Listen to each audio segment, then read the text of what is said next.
Good morning friends, myself CNN Singh Rajput friends. Welcome to our channel CNN Singh Rajput friends. हम discuss कर रहे हैं CA foundation के अंदर हमारा एक सब्जेक्ट होता है क्यूए, उसके अंदर एक पार्ट क्यूए का पार्ट होता है मैथ्स। आपको पता होगा फ्रेंड्स, क्यूए के अंदर मैथ्स जो है 40 मार्क्स का है और उसमें एक बहुत ही इंपॉर्टेंट चैप्टर है हमारा friends time value of money, ये हमारा चैप्टर है। और मैं आपको बता दूं फ्रेंड्स, मैथ्स जो 40 मार्क्स का होता है उसमें से हमारे जो चैप्टर है टाइम वैल्यू ऑफ मनी, इसका वेटेज की बात करते हुए इसका वेटेज है 12 to 16 मार्क्स। मतलब 40 में से 12 to 16 मार्क्स के एमसीक्यू आपको इस एक चैप्टर में से मिलते हैं फ्रेंड्स। अब इसके अंदर भी बहुत सारे क्वेश्चन आपको 12 to 16 मार्क्स के एमसीक्यू, उसमें से भी बहुत सारे क्वेश्चंस आपको एक कॉन्सेप्ट, पर्टिकुलर कॉन्सेप्ट में से मिलते हैं और वो होता है friends effective rate of interest. बहुत सारे क्वेश्चन इस चैप्टर में से इस कॉन्सेप्ट के भी मिल जाते हैं फ्रेंड्स। तो आज हम डिस्कस करने जा रहे हैं फ्रेंड्स एक नया कॉन्सेप्ट है, that is effective rate of interest. इसका मतलब क्या होता है फ्रेंड्स? देखो friends, effective rate of interest का है या इक्विवेलेंट रेट ऑफ इंटरेस्ट का है या एक्चुअल रेट ऑफ इंटरेस्ट का है, all the three words have same meaning, तीनों का मतलब सेम होता है फ्रेंड्स। मतलब क्या है इसका? मतलब क्या है? इफेक्टिव रेट ऑफ इंटरेस्ट का मतलब होता है पूरे साल में एक्चुअल में कितना परसेंट रेट ऑफ इंटरेस्ट मिला या पूरे साल में एक्चुअल में हमने कितना परसेंट रेट ऑफ इंटरेस्ट पे किया। क्या मतलब हुआ? पूरे साल में एक्चुअल में कितना परसेंट रेट ऑफ इंटरेस्ट मिला या पूरे साल में एक्चुअल में हमने कितना परसेंट रेट ऑफ इंटरेस्ट पे किया। तो जो भी एक्चुअल रेट ऑफ इंटरेस्ट होगा, जो हमको मिला हो या हमने पे किया होगा, उसे क्या बोलते हैं? Effective rate of interest. Sir कुछ टफ भी नहीं पड़ी।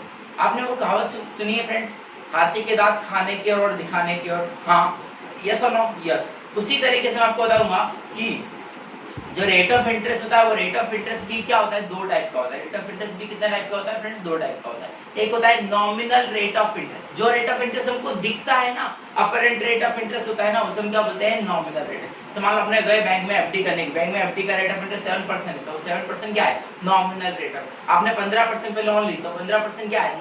तो जो भी रेट ऑफ इंटरेस्ट हमको दिखता है, अपरेंट रेट ऑफ इंटरेस्ट का, वो होता है नॉमिनल रेट ऑफ इंटरेस्ट। लेकिन इफेक्टिव रेट ऑफ इंटरेस्ट जो होता है वो हमको दिखता नहीं है, वो हमको फाइंड करना पड़ता है, वो कैलकुलेट करना पड़ता है।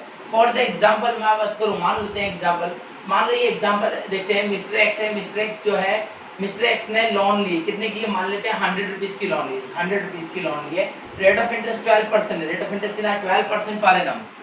Rate of interest 12% per annum की लोन ली है, 1 ईयर, 1 साल की लोन ली है। 100 रुपीस की लोन ली है, rate of interest 12% per annum और 1 ईयर की लोन ली। अब मैं आपसे पूछूं फ्रेंड्स, मिस्टर एक्स ने क्या लोन ली है? आप बोलोगे यस। बता सकते हो फ्रेंड्स, मिस्टर एक्स ने जो लोन ली उसका रेट ऑफ इंटरेस्ट कितना है? आप बोलोगे सर 12% पर एनम। सही बात है फ्रेंड्स, पर जो 12% रेट ऑफ इंटरेस्ट हमको दिख रहा है वो कौन सा रेट है फ्रेंड्स? वो तो नॉमिनल रेट ऑफ इंटरेस्ट है।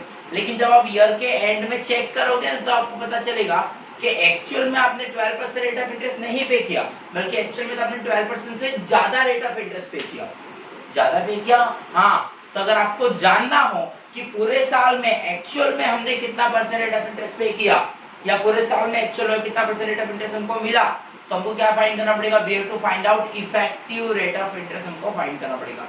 सर हम कैसे मान लें? प्रूव करके बताओ। प्रूव करते हैं फ्रेंड्स। चलो, हमने क्वेश्चन क्या बोला? हमने मिस्टर एक्स से उसने 100 रुपए की लोन ली, rate of interest 12% per annum है और 1 ईयर की लोन ली। और क्वेश्चन मान लो ऐसा दिया हुआ है कंपाउंडेड क्वार्टरली। क्या दिया हुआ है friends? Compound quarterly. Compound quarterly का मतलब क्या होता है फ्रेंड्स? एवरी क्वार्टर, हर 3 महीने पे इंटरेस्ट अप्लाई होगा, हर 3 महीने पे इंटरेस्ट पेमेंट करना पड़ता है। ठीक है, हर 3 महीने पे इंटरेस्ट पे करना पड़ेगा, मतलब साल में कितनी बार इंटरेस्ट देना पड़ेगा?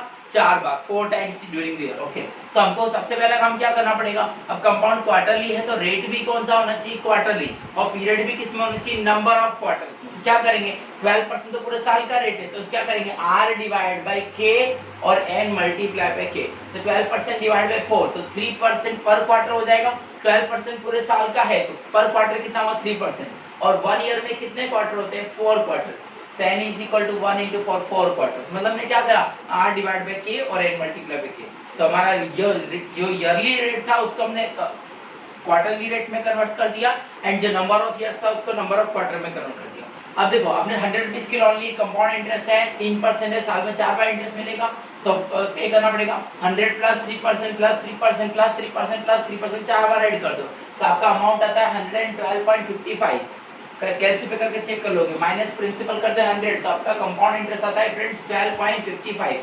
ओके फ्रेंड्स, तो आप देख सकते हो। मुझे बताओ फ्रेंड्स, 100 रुपीज की लोन पे 12% के हिसाब से एक साल का इंटरेस्ट तो कितना होना चाहिए? 12 रुपीज होना चाहिए, यस और नो? यस। बट यहाँ पर आप देख सकते हो 100 रुपीज की लोन पे एक साल का कंपाउंड इंटरेस्ट 12.55 है। मतलब एक्चुअल में हमने 12% रेट ऑफ इंटरेस्ट नहीं पे किया, बल्कि एक्चुअल में हमने 12.55% रेट ऑफ इंटरेस्ट पे किया। ठीक है फ्रेंड्स, तो इसलिए हमने बोला था कि इफेक्टिव रेट ऑफ इंटरेस्ट जो होता है वो हमेशा ज्यादा होगा किससे? नॉमिनल रेट ऑफ इंटरेस्ट से। सर ऐसा क्यों? क्योंकि यहाँ पे कंपाउंड क्वार्टरली है, मतलब साल में 4 बार इंटरेस्ट पे करना पड़ेगा।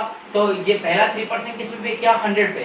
बट दूसरा 3% किस पे करेंगे? 100 प्लस 3% की जो अमाउंट आएगी ना उस पे 3%।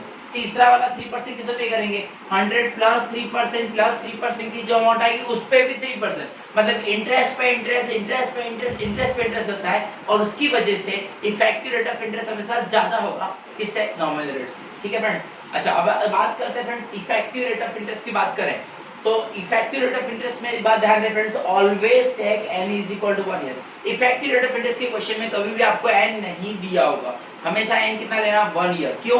क्योंकि फ्रेंड्स ये क्या है? रेट ऑफ इंटरेस्ट है, और रेट ऑफ इंटरेस्ट ऑलवेज क्या होता है? पर एनम मतलब 1 ईयर का। तो always take n is equal to 1 year.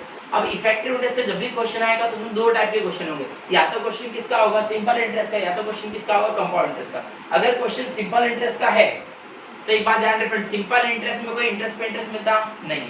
तो सिंपल इंटरेस्ट में जो नॉमिनल रेट है ना वही आपका इफेक्टिव रेट ऑफ इंटरेस्ट होगा।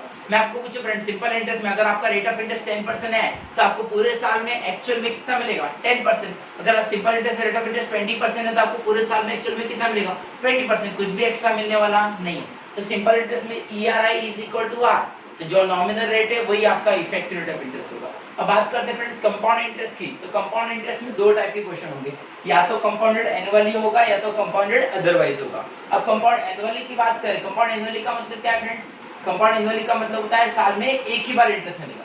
अब मैं आपको जो साल में एक ही बार इंटरेस्ट मिलेगा, तो रेट ऑफ इंटरेस्ट 10%, तो आपको पूरे साल में एक्चुअल में कितना इंटरेस्ट मिलेगा? 10%। रेट ऑफ इंटरेस्ट 20% है तो भी पूरे साल में एक्चुअल में कितना मिलेगा? 20%। मतलब कंपाउंड एनुअली होगा तो भी आपको साल में एक ही बार इंटरेस्ट मिलने वाला, तो जितना है उतना ही मिलेगा, कुछ भी एक्स्ट्रा मिलने वाला नहीं है।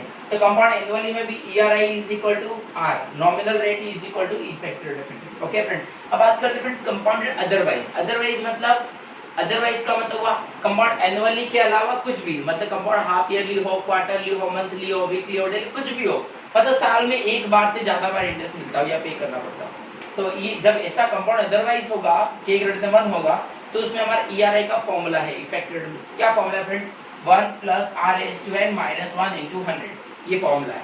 चलो अगर इसी ये जो क्वेश्चन सॉल्व किया ERI, इसी को हम फॉर्मूले से क्वेश्चन सॉल्व करना हो तो कर लो, करके देख लो। ERI इज इक्वल टू क्या फॉर्मूला है? 1 प्लस R/n माइनस 1 into 100 करके देखो। अब यहाँ पे स्मॉल r कितना हो? कैपिटल R अपना 3%, तो स्मॉल r कितना होगा? Small r is equal to 3/100, 3% 3/0.03 plus 1, तो क्या होगा फ्रेंड्स? 1.03। और n कितना? 4।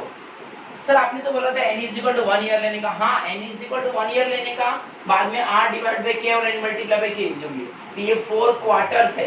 ठीक है, 4 क्वार्टर मतलब 1 ईयर ही होता है। 4 माइनस 1 into 100 करके देखो, 1.03 के बाद 4 करो, कैलसियम में 5, फिर माइनस 1 into 100 करके देखो, तो आपका आंसर 12.55 आएगा। देख लो आ रहा है कि नहीं आ रहा है फ्रेंड्स, चेक कर लो एक बार, फिर आगे बढ़ो।